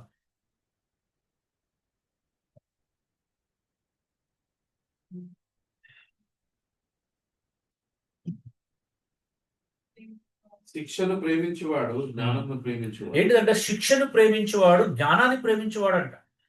ఇప్పుడు నా పిల్లలకు చెప్పినాను, చిన్న ఆది చెప్పిన మొబైల్ ఎక్కువ చూడొద్దు, లేకపోతే అనవసరంగా చూడొద్దు, చదువు మీద కాన్సన్ట్రేట్. నచ్చదు కొన్నిసార్లు.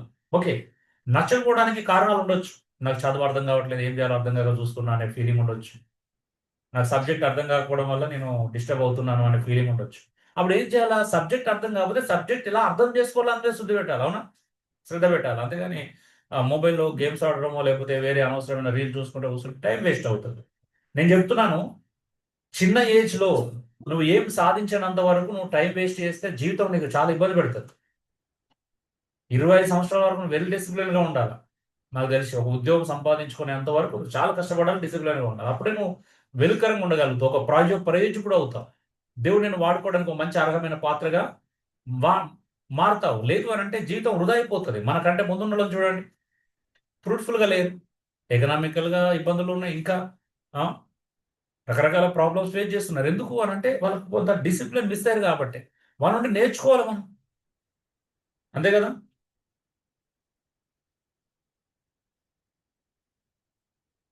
నాకు కూడా అనిపిస్తుంది సమ్ టైమ్స్, అంటే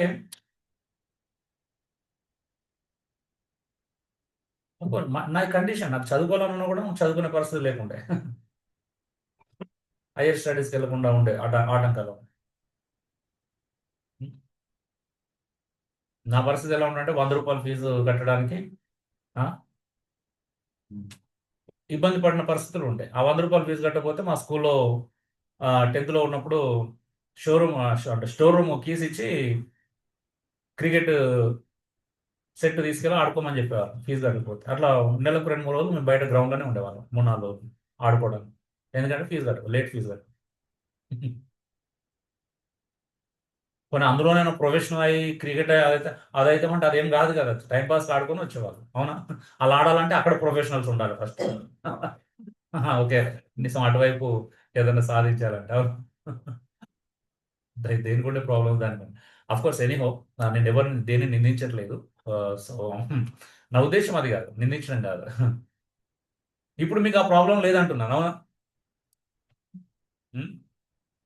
ఫీజులు కడుతున్నాం, అన్ని టైంకి సమకూరుస్తున్నాం, బట్టలు లేవనే ప్రాబ్లం కాదు, అది లేదు. మేము మాకు శక్తి ఉన్నంత వరకు చేయగలుగుతున్నాం. అవునా? మాకు అప్పుడు ఆ పరిస్థితి లేవు, వాసన చెప్పాలంటే ఆ వెసులుబాటు లేవు. కొన్నిసార్లు చెప్పులు ఉండకపోతుండే, బట్టలు ఉండకపోతుండే. ఉం.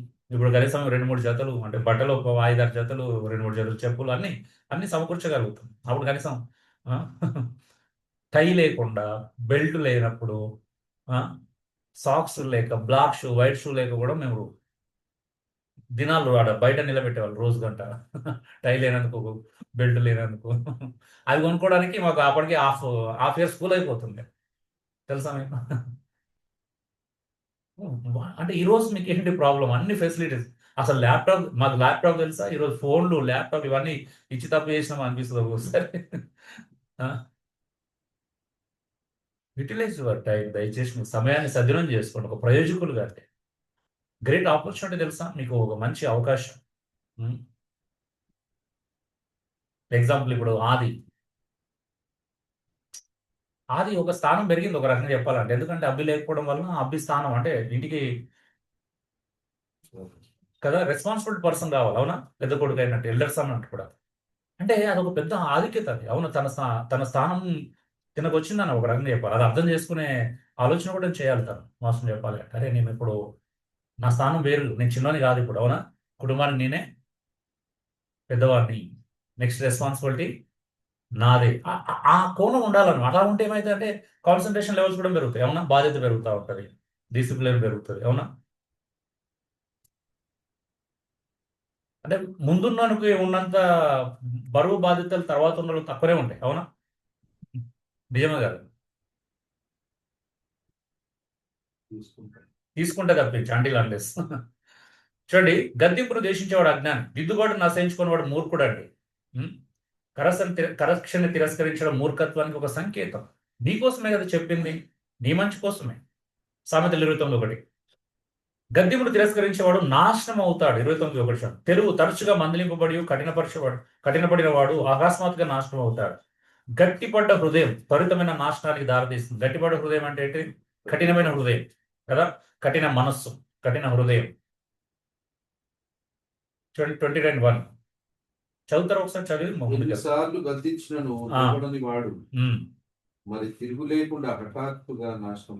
చూడండి, ఎన్నిసార్లు గద్దించినా లోబడని వాడంట. ఎన్నిసార్లు చెప్పినా లోబడని వాడు ఏమైతే హఠాత్తుగా నాశనం అవుతుంది. అవునా?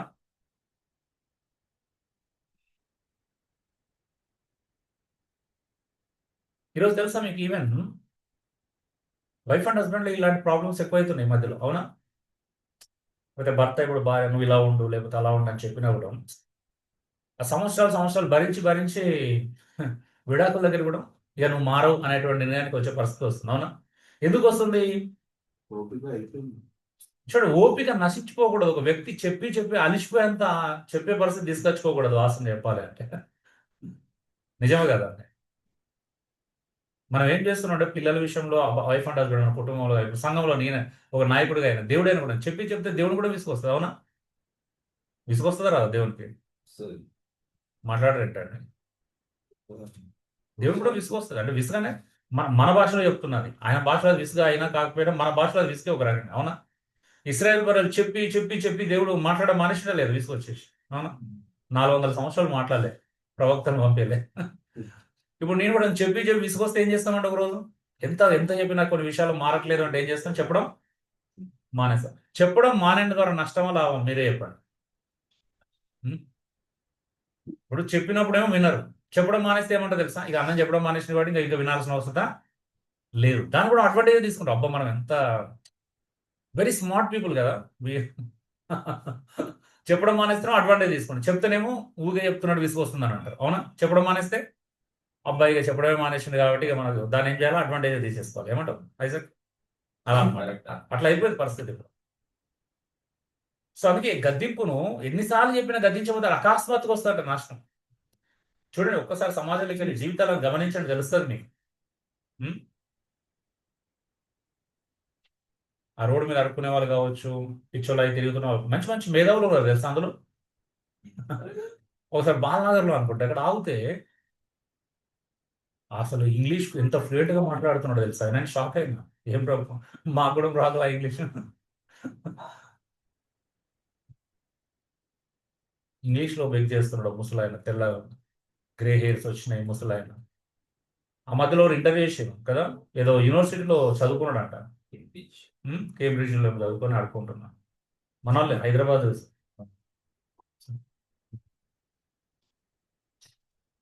అంత చదువుకొని ఆ స్థితి రావడానికి చెప్పిండు స్టోరీ, భార్య స్టోరీ చెప్పిండు. భార్య అన్ని దోషేసుకొని ఆస్తంతా రాయించుకొని ఎవరినో పట్టుకొని వెళ్ళిపోయింది.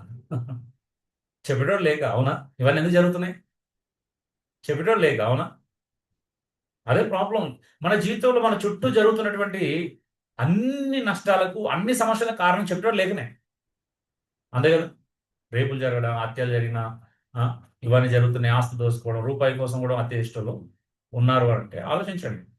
బీహార్లో అయితే అప్పుడు ఉండేవాళ్ళు, ₹5 రూపాయి కూడా కొట్టేటోడు ఉండే. అట్లా ఎందుకు తయారవుతున్నాం ఎవరు చెప్పట్లేదు. కోర్స్ కొన్ని ఎకనామికల్ ఇష్యూస్, ఆకలి ఇష్యూస్ ఉన్నాయి అనుకో, అవి వేరే విషయం కొన్ని ఏరియాలలో. ఉం.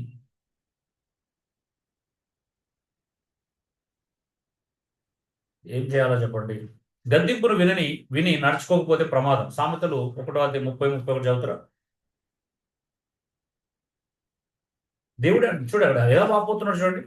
వారు నా మందలింపును కోరలేదు, అందుచేత తమ మార్గ ఫలితాన్ని అనుభవిస్తారు అంటున్నాడు. దేవుడిచ్చిన కరెక్షన్ తోసిపుచ్చితే దాని ఫలితాలు అనుభవించాల్సి ఉంటుంది. చదువుతారా 1:31. దేవుడు అక్కడ స్వయంగా సామెతలు 1:30 చివరి వచ్చిన నా ఆలోచన విననొల్లకు పోయేది, నా గద్దింపును వారు కేవలం తృణీకరించింది. ఏంటిదంట? నా ఆలోచన వినలేదు, నా గద్దింపును కేవలము నీకు తృణీకరించింది. కాబట్టి వారు తమ ప్రవర్తనకు తగిన ఫలము అనుభవించేది. కాబట్టి వారు తమ ప్రవర్తనకు తగిన ఫలము అనుభవిస్తారు. అంతే కదా? చెప్తే వినకపోతే, లాస్ట్ ఒక మాట అన్న సామెత, లోక సామెత కూడా, చెప్తే వినకపోతే చెడంగా చూడాలంటారు. అవునా? చెప్పినప్పుడు వినకపోతే ఏం చేసి చెడిపోంగా చూడాలి. అంతే. ఎంత చెప్పినా వినకపోతే ఏం చేసి చెడిపోంగా చూడాలి. ఖర్చు కంట్రోల్ చేసుకొని కొంతమంది చెప్తే వినరు. ఏం చేయాలి? వాళ్ళు అప్ల పాలవడం చూడాలి. అంతమించి ఏం చూడలేము వాళ్ళు. అవునా? ఏం చెప్పినా వినకపోతే అది చెడిపోతే చూస్తూనే ఉండాల్సి వస్తుంది. అది కదా బాధ. మాలాంటి వాళ్ళకి ఎలా ఉంటుంది అంటే, ఎవరు చెడిపోతే చూడడం ఇష్టమో ఉండదు. అది ప్రాబ్లం. ఎవరు చెడిపోతే చూసి ఆనందించలేదు. మాకు ప్రాబ్లం అది. దేవుడు ఎందుకు పెట్టాడో తెలియదు కానీ అది అందరు బాగుండాలని కోరుకుంటారు. అది ఎందుకు ఆ మనసు తెలియదు మరి, దేవుడు ఎందుకు పెట్టాడా. ఇతరుల యొక్క నష్టాన్ని చూసి ఆనందించే స్వభావం దేవుడు ఇవాళ అందరు బాగుండాలని. మరి బాగా ఎలా ఉంటారు? చెబితేనే కదా. ఎలా బాగుపడతారు?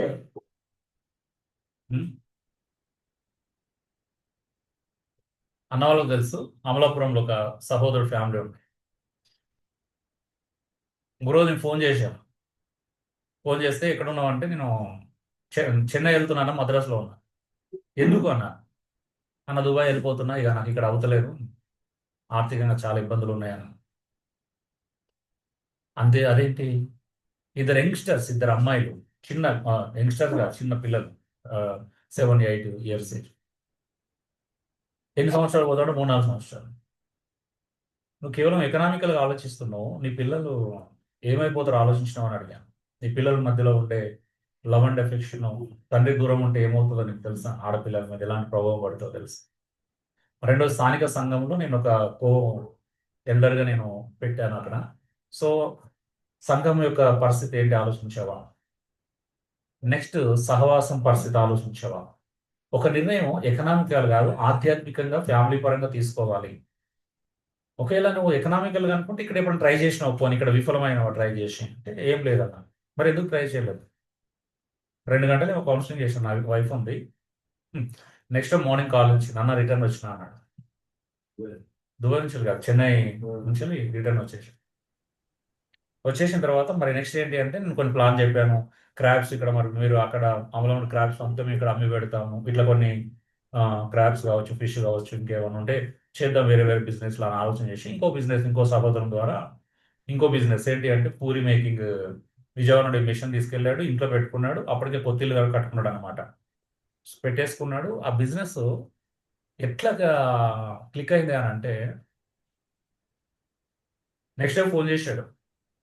అంటే బిజినెస్ సండే రోజే అనుకుంటా, మార్నింగ్ కదా. ఫోన్ చేసి ఎమోషనల్ అయిపోయాడు, ఏడుస్తా ఉన్నాడు. అన్న ఆ రోజు మీరు చెప్పకపోతే చాలా నష్టపోయాను అన్న. నాతో పోయిన ముగ్గురు తిరిగి వచ్చేసారు. ఒక్కొక్కరికి 1,50,000 2,00,000 దాకా అప్పు అయింది.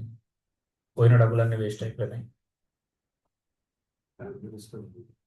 ఆ రోజు మీరు ఎందుకు ప్రేరేపించబడ్డారో నాకు తెలియదు. మీరు చెప్పడం వల్ల నేను ఇంటికి వచ్చాను. ఈరోజు నా భార్య పిల్లలతో నా కళ్ళ ముందు రోజు కలిసి తింటున్నామన్నా, కావాల్సినంత డబ్బు సంపాదించుకోగలుగుతున్నామని ఏడుస్తూ చెప్పాడు. ఎమోషనల్ అయిపోయాడు కంప్లీట్గా. అదే కావాలి మాకు కావాల్సింది, అలాంటి ఆనందమే, అంతకుమించి ఏం లేదు. అవునా? వాళ్ళు సంపాదిస్తే మనకి ఏమైనా వస్తుందా? బాగుంటే మాకు ఏమైనా వస్తుంది? నిజం చెప్పండి. ఆనందం నాకు కావాల్సిన దేవుడి కోసం బ్రతుకుతారు, దేవుడికి మహిమ. అంటే బయటికి వెళ్ళిన వాళ్ళందరూ దేవుడి కోసం బ్రతకరని అర్థం కాదు. నిజంగా దేవుడు నడిపింపటి వెళ్ళొచ్చు, తప్పు కాదు. అవునా? పెళ్లి కాకముందు వెళ్ళండి, పెళ్ళైనాక భార్య పిల్లలను వదిలేసి వెళ్ళమని ఎక్కడ చెప్పిందండి బైబిల్? నేను అదే స్టాండర్డ్ మీద చెప్పిన బిబిలికల్. అవునా? ప్రార్థన విషయంలో తప్పించి భార్య భర్తకి ఏ కారణం చేత దూరము ఉండకూడదు. నేను స్టాండర్డ్గా దాన్ని, అంటే భార్య పిల్లలను వదిలేసి ఎలా వెళ్తాం? ముందు వెళ్ళాల్సింది. అవునా? పెళ్లి కాకుండా వెళ్తే నేను ఖచ్చితంగా వెళ్ళమని చెప్పాను. మీకు కూడా తెలుసు, మన సహోదరుడు మన మధ్యలో స్థానిక సంఘ సహోదరుడు కూడా వెళ్తా అంటే వద్దని చెప్పిన. నవీన్ తెలుసు కదా మీకు, ఎంత వద్దన్నా వినలే.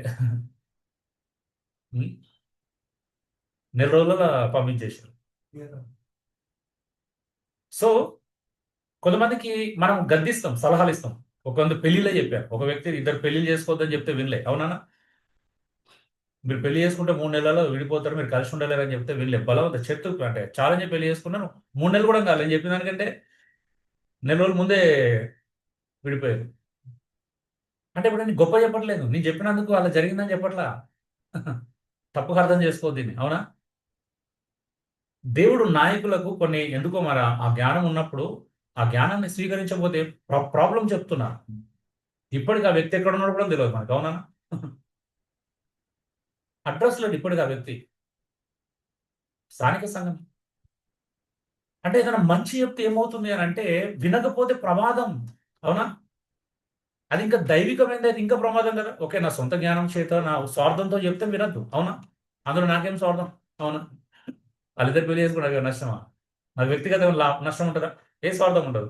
అవునా? ఇంకా పెళ్లికి ఎంకరేజ్ చేస్తే వాళ్ళు ఏమన్నా నాకు ఏమన్నా ఇచ్చే అవకాశం కూడా ఉంటుంది కదా ఎంకరేజ్ చేస్తే. అవునా? నాకేం స్వార్థం వాళ్ళు పెళ్లి చేసుకుంటే? నాకేం నష్టం? హ్మ్? ఇలా చెబితే నా కళ్ళ ముందు చాలా చూశాను. మంచి చూశాను, చెడు చూశాను. వింటే మంచి చూశాను, వినకపోతే ప్రమాదం కూడా చూశాను. ఇంకో వ్యక్తికి చెప్పాను, నువ్వు నాకు దూరమైన అంటే దేవుని దూరం అవుతావు, ఎందుకంటే నువ్వు ఒంటరిగా దేవునితో సహవాసం చేయలేవు. మాలాగా దేవునితో కొంచెం కంటిన్యూగా సహవాసంతో ఉంటే నువ్వు బాగుపడతావు అంటే వినలేదు. కట్ చేసుకున్నాడు. కట్ చేసుకున్న కొద్ది రోజులకి భార్యను వదిలేసినాను తెలిసి. రైట్ అని ఎప్పుడు అంటే ప్రమాదం. మంచి చెప్తే వినకపోతే, బుద్ధి చెప్పేవాడు లేకపోతే, ఆయనకు నచ్చదు ఏంటిదంటే నేను గద్దించినాను. ఆయన నన్ను విడిచిపోవడానికి కారణం ఏంటంటే బుద్ధి చెప్పినందుకు, అంతకుమించి వేరే రీజన్ ఏమీ లేదు. అరే నేను చెప్తే వింటే వింటే ఇది జరగకపోతుండే కదా అన్నది ఇంకా ఎక్కువ బాధపడ్డాడు. ఉమ్. ఒక విషయంలో కొన్ని బిజినెస్లో అనవసరంగా తలదూర్చాడు, ఎంత వద్దన్నా చెప్పలేదు. అది కేసు అయింది, జైలుకి వెళ్ళాడు. జైలు నుండి బయటకు వచ్చి నేనే కారు డ్రాప్ చేయడానికి వెళ్తున్నప్పుడు రఘు నేను వెళ్ళాను, తెలుసు కదా. రాత్రి వెళ్తూ వెళ్తూ నేను ముందు చెప్పినట్టు ఈ ప్రాబ్లం ఉండకపోతుండే కదా, ఎంత హ్యాపీగా ఉండేటోను ఈరోజు పిల్లలతో అనేది. అంటే ఆయన ఎట్లా తీసుకున్నాడు అంటే నేను ఇంకా గాయపడి వచ్చినా నన్ను ఇంకా గాయపరుస్తున్నాడు అన్నట్టుగా దాన్ని తీసుకున్నాడు అనమాట. ఓకే, నేను ఆ టైంలో ఒకవేళ చెప్పుకోకపోతే బాగుండేమో, వాళ్ళని బాధపడ్డాడు కాబట్టి నేను అలా ఫీల్ అయిన తర్వాత. ఎనీహో ఏదేమైనా నేను నష్టపోలే, ఆయన నాకు దూరం అవడం. అవునా? ఎవరు నష్టమైంది? గద్దింపు మాట తీసుకోవడం ఎవరికి నష్టమైంది? సో తర్వాత ఎన్నో ఆర్థిక ఇబ్బందులు వచ్చినాయి. బైక్ అమ్మన్నా, కారు అమ్మంటే వినలా. నా కారు అమ్మంటే బైక్, నా ప్రెస్టేజ్ ఏం కావాలన్నట్టు ఫీల్ అయ్యాను. వద్దన్నా, నేను అమ్మనన్నా. మనం దూరం చేసుకున్న తర్వాత అదే పరిస్థితి వచ్చింది. Car, bike. మేము వెళ్తున్నప్పుడు ఆ కారు వేరేటోళ్ళ చేతిలో ఉంది కదా. వేరేటోళ్ళకి అమ్ముకున్నాడు ఫైనల్గా, ఎవరికో అమ్ముకోవాల్సి వచ్చింది. అదే పని నేను చెప్పినప్పుడు చేస్తే ఇంకా బాగుంటుండే కదా. ఇంకా బెనిఫిట్ ఉంటుండే కదా. కొన్నిసార్లు మనం ఎవరైనా చెప్తే నచ్చదు, అది మనం చేసుకుంటేనే నచ్చదు అన్నట్టు ఉంటుంది ఏమో బహుశా. మరి ఏదేమైనా ఆత్మీయ సహోదరులు, పరిపక్వత కలిగిన నాయకులు దొరకడం చాలా కష్టం. మన మన జీవితాన్ని అర్థం చేసుకొని విశ్లేషించి సరైనటువంటి మార్గదర్శకత్వం చేసేవాళ్ళు దొరకడమే కష్టం మనకి. అది ఫస్ట్ అర్థం చేసుకోవాలి. 8 గద్దింపును తిరస్కరించేవారు తమ నాశనాన్ని ప్రేమిస్తారు. ఉం? సామెతలు 8:36 చదువుతారు ఎవరైనా? ఈజీ, అందరు సామెతలు తెరిచిపెట్టుకోండి, ఓకే, బైబిల్ మోయకండి. 9:30.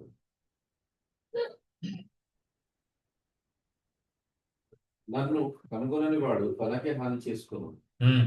నా యందు అసహ్యపడు వారందరూ మరణం శ్రేణికులు. ఉం. నన్ను కనుగొనివాడు, అది అంతకు ముందు వస్తుంది. 30 చదవండి. నన్ను కనుగొనివాడు జీవమును కనుగొనును, ఉం. యెహోవా కటాక్షము వానికి కలుగును. అక్కడ గద్దింపు గురించి ఏం లేదన్నా. 8:36 మీరు చదివింది?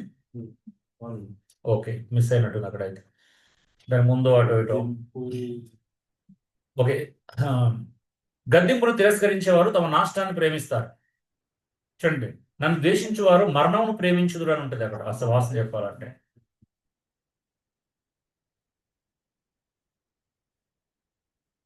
ఓకే, నేను అది మళ్ళీ చెక్ చేస్తాను తర్వాత. 9 సామెతలు 15:31-32 గద్దింపును వినేవాడు జ్ఞానం పొందుతాడంట. చూడండి,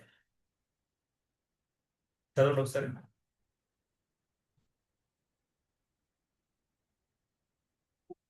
15:31. జీవార్థమైన ఉపదేశంలో అంగీకరించు వారికి ఉం. జ్ఞానుల సహవాసము లభించు. ఏంటిదంటే జీవార్థమైనటువంటి ఉపదేశం అంగీకరించడానికి జ్ఞానుల సహవాసం దొరుకుతా అంటే ఎంత బాగుంది చూడండి. తర్వాత శిక్షనుంద నొల్లని వాడు తన ప్రాణంను తృణీకరించు. ఏంటిదంటే శిక్షణ ఉందనడానికి ఇష్టపడని వాడు ఏం చేస్తాడంటే ప్రాణాన్ని తృణీకరించుకుంటున్నట్టు అంట. గద్దింపును వినువాడు వివేకి. గద్దింపును వినువాడు వివేకి వివేకి అవుతాడా? వివేకం ఇంకా పెంచుకుంటాడు. అవునా? ఎవరైనా చెప్పింది వింటున్న కొద్ది జ్ఞానం పెరుగుతుందా తగ్గుతుందా?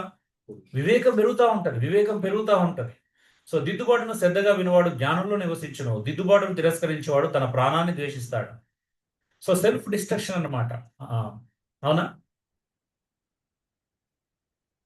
అందుకే ఎవరన్నా మంచి చెప్తే వినండి దయచేసి. నీ మేలు కోరి ఎవరైనా చెప్తే అస్సలు తృణీకరించొద్దండి. నీ మేలు కోసం చెప్తే ఏం చేయాలి? అస్సలు తృణీకరించవద్దు. పొరపాటు ఫోన్ ఎక్కువ చూడొద్దు అని చూసి అన్నాను అనుకో, ఏం చేయాలి? అరే నిజమే కదా నేను చేస్తుంది, కొంచెం తగ్గించుకోవాలని ఫీలింగ్ రావాలి వెంటనే. మాకేమో గద్దించటం లేదు, ప్రాబ్లం ఏంటో తెలుసా? నేనేం చెప్తున్నాను, గద్దించే వాళ్ళు ఉంటే ఎంత అద్భుతంగా ఉంటుందో తెలుసా? ఇంకెక్కువ. నేను ఒక సహోదరుని విషయం అంటే ఆ టైంలో వింటున్నప్పుడు గుండె ఇట్లా పొడిచినట్టు అనిపించేది. ఎంత పొడిస్తే అంత ఎదుగుదల కనిపించేది. మాటలు పొడవబడుతున్న కొద్దీ ఎదుగుదల కనిపించింది. ఎందుకంటే సహోదరులు నెక్స్ట్ ఏమి చేయాలని ఆలోచన వస్తుంది కాబట్టి. ఆమె 10 గద్దింపు లేకుండా వదిలితే అవివేకం పెరుగుతుంది. సామెతలు 22:15 చదవండి ఒకసారి. బాలుని హృదయంలో మూఢత్వము స్వాభావికంగా ఏంటిదంటే బాలు హృదయంలో మూర్ఖత్వం స్వాభావికంగా పుట్టును. శిక్షదండం శిక్షాదండం దానిని వానిలో నుండి తొలి తొలగించును. మూఢత్వం ఉంది కాబట్టి శిక్షించాలి, గద్దించాలి గట్టిగా. పిల్లలకు మూఢత్వం ఎక్కువ ఉంటుంది. అవునా? అది తెలియనితనం అనరు, అది వాస్తవం చెప్పాలంటే మూఢత్వం అది. అవునా? మనం ఏమనుకుంటాం? పిల్లల్ని తెలియనితనం అనుకుంటాం కదా.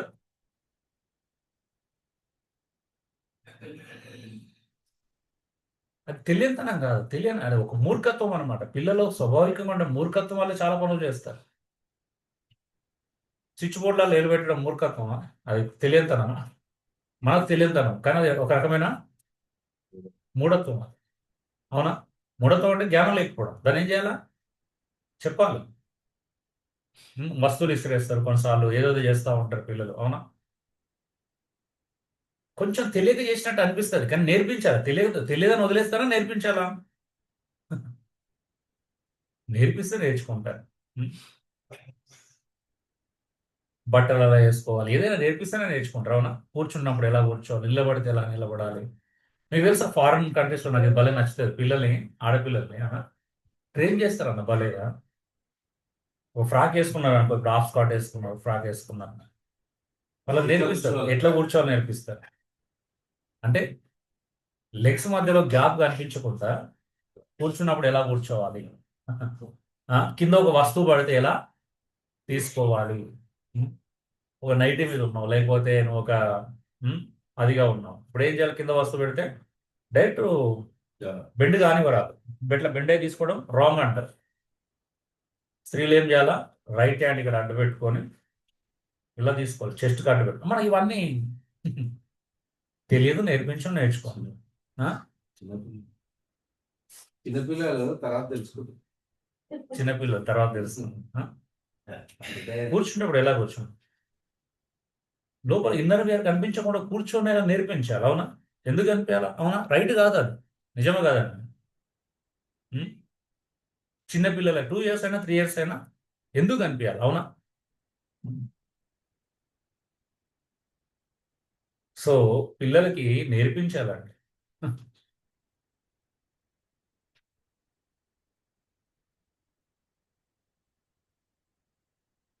సో ఎనీహౌ, మూఢత్వం నుంచి బయటకు తీసుకురావాలి పిల్లల్ని. అది దాని గురించి మాట్లాడాలంటే చాలా ఉంది.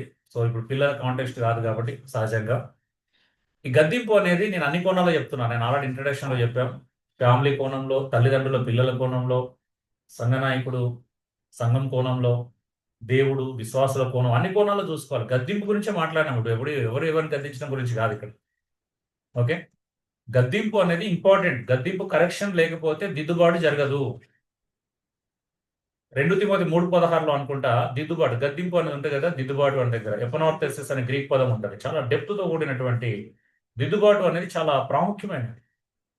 సరిగా లేని దాన్ని సరిగా చేయాలి. ఉం? మీరు అక్కడ సరిగా ఆఫీస్లో సరిగా పని చేయలేదనుకో, మళ్ళీ చేపిస్తారా మంచిగా? ఇప్పుడు ఒక ఇల్లు కట్టడానికి ఇచ్చిన మనం సరిగా పని చేయలేదనుకో, ఒక ఫిల్లర్ వంకర పెట్టినాక అప్పుడు ఏం చేయాలా?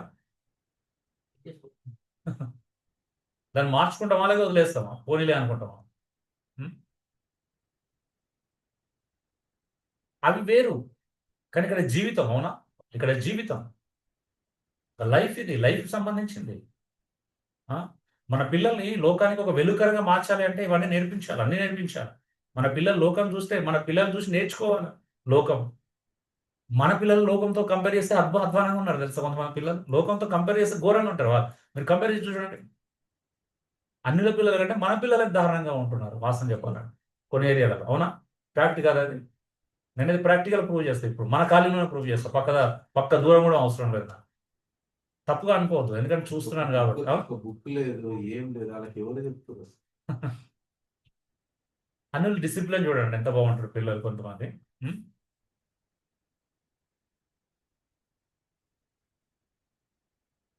యంగ్ బాయ్స్, మన పిల్లలు అంటే అన్నిలు కూడా తాగరు, మన పిల్లలు తాగుడు తిరుగుడు ఫుల్ అలవాటు, అట్లా ఉన్నారు కొంతమంది.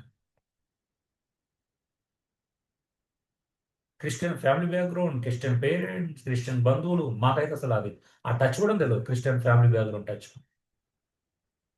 ఎవరో ఒకరు అన్నట్టు నిజంగానే ఈ అంటే పుట్టుక క్రైస్తవుల కంటే మధ్యలో వచ్చిన వాళ్ళకి సీరియస్నెస్ ఎక్కువ ఉంటుంది, క్రైస్తవులు పుట్టిన వాళ్ళకి పెద్దగా అంత సీరియస్నెస్ ఉండదు అంటే దాని విలువ తెలియదంట. అంటే ఒక ఆయన వర్ణిస్తే అలాగే అన్నాడు.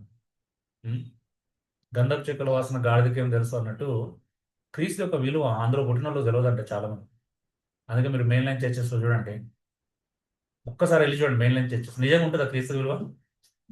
మీరు నిజంగా చెప్పండి. మీరు ఒక సిఎస్ఐ లేకపోతే ఒక లూథర్ అని ఇలాంటి ఒక దగ్గరికి వెళ్ళి చూడండి, బ్యాప్టిస్ట్, అసలు రెస్పెక్ట్ ఉంటుంది క్రీస్తు అంటే పెద్దగా ఉంటుందండి వాల్యూ.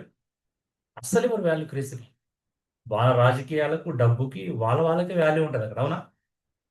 పదవులకి ఉద్యోగస్తులకి ఎవరు పెద్ద వాళ్ళకి వాల్యూ ఉంటుంది, క్రీస్తు వాల్యూ ఉంటుంది. నిజం చెప్పి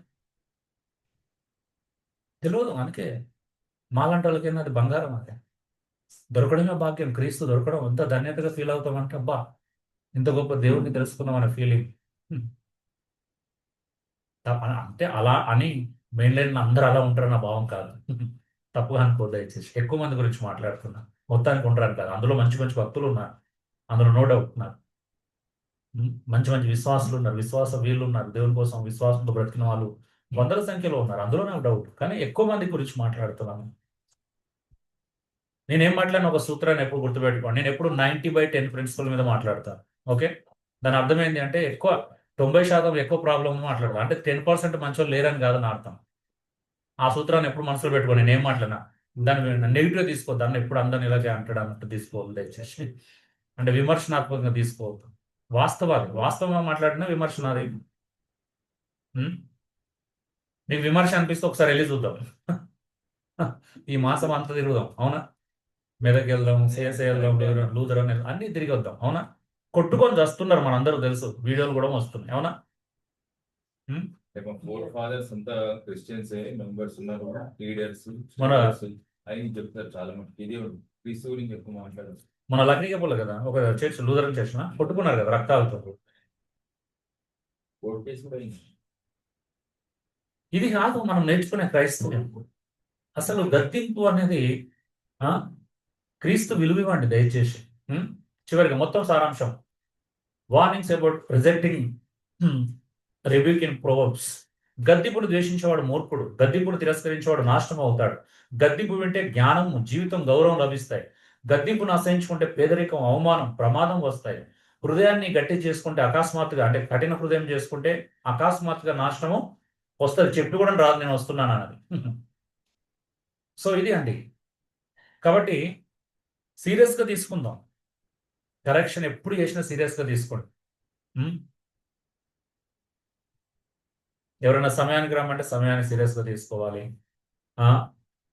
చెప్పి వస్తున్నాం లేనిది అకౌంటబిలిటీ ఉండాలంటే సీరియస్నెస్ ఉండాలి. ఎందుకు అకౌంటబిలిటీ అడుగుతున్నాము? దానికి ఒక రీజన్ ఉంటుంది. అది నీకు మంచిది, నాకు మంచిది, అవునా? పరస్పర క్షేమాభివృద్ధి కలిగించే విషయాలు ఇవన్నీ, అవునా? ఇందులో ఎక్కడ స్వార్థం ఉండదు, అవునా? పరస్పర క్షేమాభివృద్ధి. వస్తున్నారు అని అంటే ఓకే, ఇంతమంది వస్తారు ఈరోజు, మనం ఇంత ఫుడ్ ప్రిపేర్ చేయాలి, ఇంత సహవాసం చేయొచ్చు, నెక్స్ట్ ఏం చేయొచ్చు అని ఆలోచన వస్తుంది, అవునా? సో అన్నిటికీ ఒక అది ఉంటుంది. అకౌంటబిలిటీ అనేది చాలా చాలా చాలా ఇంపార్టెంట్. Discipline important. నిజం చెప్పండి, ఇప్పుడు ఎవరైనా లేట్గా వస్తున్నారనుకో, లోపల తెలియని పెయిన్ క్రియేట్ అవుతుంది. ఆ పెయిన్ మంచిదా? అంటే రీజన్స్ ఉంటాయి. నేను రీజన్స్ గురించి మాట్లాడట్లా. కానీ ఏమవుతుంది అంటే ఆ వ్యక్తి పట్ల నాకు ఉన్నటువంటి రెస్పాన్సిబిలిటీ, గౌరవం మెల్లమెల్లగా తగ్గిపోతా ఉంది. నేను రేపు 10 రోజులు అయితే చూసి ఏం చేస్తాను, ఇక నెగ్లెక్ట్ చేస్తా, పట్టించుకోను. ఎందుకంటే నా మాట వినను నేను ఎందుకు పట్టించుకుంటాను? నాకు లోబడకపోతే నేను ఎందుకు సీరియస్గా తీసుకుంటాను? వాళ్ళ మంచి కోసం చెప్పిందే విననప్పుడు నా మంచి కోసం కాదు కదా అది. కొన్నిసార్లు ఏమవుతుంది అంటే మీరు ఇంత సిన్సియర్గా ఆలోచించారు, ఇంత సీరియస్గా ఆలోచించారు, డెప్త్ అనేది పోతుంది అనమాట. ఎందుకు అని అంటే మీ బ్యాక్గ్రౌండ్, మీరు పుట్టి పెరిగిన వాతావరణం, మీ సర్కమ్స్టాన్సెస్, వందల కారణాలు ఉంటాయి. కానీ కారణాలు జీవితాన్ని మార్చలేవు వాస్తవం చెప్పాలంటే, అవునా? మన కారణాలు జీవితాన్ని మార్చగలిగితే బాగుండదు అసలు నిజంగా చెప్పాలంటే. నేను అందరి విషయం చెప్పట్లేదు. ఒకరిద్దరు కొన్నిసార్లు, అన్నిసార్లు అలా ఉంటామని నేను చెప్పట్లేదు. కొన్నిసార్లు అయినా కూడా, 1-2 సార్లు అయినా, ఎప్పుడైనా.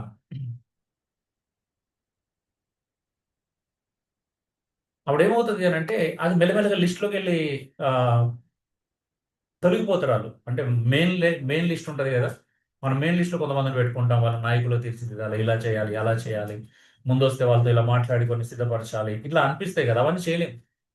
వాస్తవం చెప్పాలి అని అంటే మీకు తెలుసా, ఒక నాయకుడు స్థానంలో ఉండేటోడు అందరూ కూడా ముందే వెళ్తారు ఫెలోషిప్లో. ఎందుకో తెలుసా? నెక్స్ట్ లైన్ నాయకులు. నేను ఎక్కడికైనా వెళ్తే కూడా, నేను సంఘంలో అనుకో ముందు వెళ్తాను, అరగంట ముందు వెళ్ళి నెక్స్ట్ ఇప్పుడు ఏం చేయాలా, ఎలా నడిపించాలా, ఏ పాట పాడాలి, ఏం చేయాలని అడిగేవాడిని.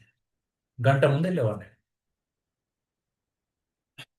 యూఆర్ స్టిల్ దీన్ని ఎలా తీసుకుంటున్నాం అంటే దీన్ని ఇంకా అటెండెన్స్ లాగానే తీసుకుంటున్నా. అది ప్రాబ్లం. అంటే నువ్వు ఒక లీడరు, నేను ఒక ఎదగాలి అనేటువంటి స్థాయికి మనం చాలాసార్లు రావట్లేదేమో అనిపిస్తా ఉంటుంది. ఇంకా మనము ఎక్కడున్నామంటే ఆగిపోయినామంటే ఇంకా ఎదగాలి. నేనేమంటున్నా అంటే ముందుకు రావాలి, వెనుకబడిపో. ముందుకు వస్తేనే బాగుంటుంది, అవునా? మీ స్కూల్లో కానీ, మీ క్లాస్లో కానీ కాలేజీలో కానీ రోజు అరగంట లేట్గా వచ్చినప్పుడు బాగుపడ్డాడు చూశారు ఎప్పుడైనా కాలేజీ లేట్ రోజు అరగంట లేట్ వచ్చి వెనక బెంచ్లో కూర్చుంటారు. వాళ్ళు ఉన్నతాన్ని ఎప్పుడు తీర్చిదిద్దబడరు, అవునా? లేకపోతే అమ్మ నాన్న ఆస్తులు ఉంటే బిజినెస్లో అట్లా డబ్బులు ఉండే అవకాశాలు ఉంటాయి తప్పించి, ఇది ఆధ్యాత్మిక జీవితం గురించి మాట్లాడుతున్నాను అందుకే. సో మన ఆధ్యాత్మిక జీవితం వర్ధిల్లాలి అంటే, కరెక్షన్ తీసుకొని మంచి కోసం నిలబడాలి అంటే, దానివల్ల నష్టపోయేది నేను కాదు. ఎందుకంటే మీరే నష్టపోతారు. ఎవరు గద్దించినా, తల్లిదండ్రులు గద్దిస్తే పిల్లలు వినకపోతే పిల్లలు నష్టపోతారు. నాయకుడు గద్దించినప్పుడు వినకపోతే, నాయకుడు చెప్పిన మాట వినకపోతే విశ్వాసం సంఘము ఖచ్చితంగా ఇబ్బంది పడుతుంది. అక్కడ ఆగిపోతుంది జీవితం. భవిష్యత్తుకి మంచి నాయకులు తయారు కావాలి అని అంటే కొంచెం సమయాన్ని ఎక్కువ వెచ్చించాల్సి వస్తుంది. నేను కోరుకునేది మిమ్మల్ని అందరినీ నాయకులనే చూడాలని చూస్తున్నాను. అందుకోసం నాకు కొంచెం పెయిన్ ఎక్కువ ఉంటుంది. లాస్ట్ టైం అన్న కూడా నాకు తెలియదు, అసలు లేకపోయేసరికి చాలా లోపల ఏమైపోయింది అని ఉంటే బాగుండు. ఎందుకంటే మేము లాస్ట్ మాట్లాడుకున్న విషయాలు చాలా లోతైనాయి. అవి అవి మిస్ అవ్వడం, అసలు ఎంత మిస్ అవుతాం తెలుసా ఒక రోజు రాకపోతే.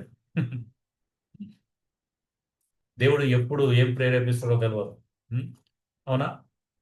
మన ఫ్రైడే మేము క్వశ్చన్స్ ఆన్సర్ మాట్లాడుకుంటున్నప్పుడు ఎన్ని లోతైన విషయాలు అలాంటి సందర్భాలు వస్తాయి కొన్ని. మాట్లాడుకున్నా గుర్తుంది కదా, నేను ఫినాన్స్ దగ్గర నుంచి వెళ్ళి ఫ్యామిలీ దగ్గర నుంచి వెళ్ళి ఎలా వెళ్ళిపోయినాం అన్నది. సో దేవుడు ఎప్పుడు ఎవరిని ఎలా ప్రేరేపిస్తాడు, ఏం మాట్లాడిస్తాడో కూడా తెలియదు కొన్నిసార్లు. అవన్నీ మిస్ అవుతాం, అవునా? మన జీవితానికి ఉపయోగపడేటివి ఉంటాయి, మన జీవితాన్ని కట్టుకునేటివి ఉంటాయి, మన జీవితాన్ని నిలబెట్టుకుని ఉంటాయి, క్రీస్తుకు దగ్గర చేసేటివి ఉంటాయి, బలహీనతలు మార్చుకునేటివి ఉంటాయి, బలహీనతలను ఓవర్కమ్ చేసేటివి ఉంటాయి. ఎందుకు మనం అందరం ఇన్పర్ఫెక్టా పర్ఫెక్టా? మనం అపరిపూర్ణం, పరిపూర్ణము కాదు. మరి క్రైస్తవుడు దేని మీద దృష్టి పెట్టాలి? ఇంకా పరిపూర్ణ అవ్వడానికి కదా ప్రయత్నం చేస్తున్నాం. అది మన గురిగా ఉండాలి. ఇంకా పరిపూర్ణతలోకి రావాలి, ఇంకా పరిపూర్ణతలోకి రావాలి. ఇంకా మనం అపరిపూర్ణత దశలోనే ఉండిపోతున్నాం. అది మంచిది కాదు. సో అందుకే నేను అన్ని విషయాలు మారుదాం, కరెక్షన్ తీసుకుందాం. మన క్షేమం కొరకండి, మంచి కొరకే. దేన్ని మనం అపార్థం చేసుకోవద్దు. ఓకే, ప్రార్థన చేసుకుందాం. Thank you lord.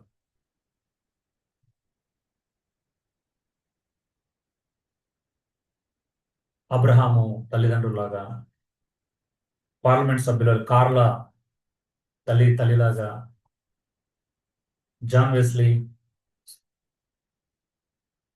వెస్లీ తల్లి సుసన్న వెస్లీ లాగా ఒక మంచి తల్లిదండ్రుల పాత్ర, తల్లి పాత్ర, తండ్రి పాత్ర, సంఘంలో ఒక మంచి నాయకుని పాత్ర, సంఘంలో ఒక మంచి పరిపక్వత కలిగినటువంటి నాయకుని పాత్ర, పరిపక్వత కలిగినటువంటి మెచ్యూరిటీ ఉన్నటువంటి ఒక స్పిరిచువల్ పరిపక్వత కలిగినటువంటి వ్యక్తులుగా మారదామంటే ఇంకా పరిపక్వ దశ వద్దు మనకి.